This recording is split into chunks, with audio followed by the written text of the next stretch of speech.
کہ میں ایک بار سرکار کو سنیا سی میرے کریم نے فرمایا سی جیڑا بندہ ابراہیم پاک دے سینے دی زیارت کرنا چاہتے ہیں صدیق دا سینہ ویکھ لو.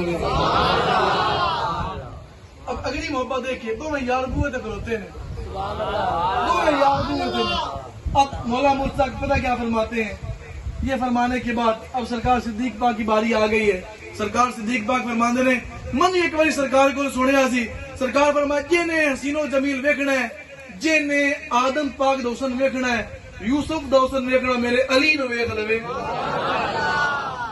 وہ کس کو دیکھ لے جی؟ علی کو دیکھ لے. تو گل تو مکی کوئی نہیں. فرمایا جیڑا بندہ موسیٰ دی نماز ویکھنا چاہندا ہے جیڑا بندہ عیسیٰ دا اللہ پاک دی بارگاہ وچ مقام ویکھنا چاہندا ہے. اگلا جملہ تواڈے سارے دی نظر کوئی زبان خاموش نہ رہے. صدیق پاک فرماندے نے جیڑا موسیٰ دی نماز ویکھنا چاہندا ہے جیڑا عیسیٰ دا زہد و تقوی ویکھنا چاہندا ہے جیڑا مینوں ویکھنا چاہندا ہے علی نو ویکھ لے.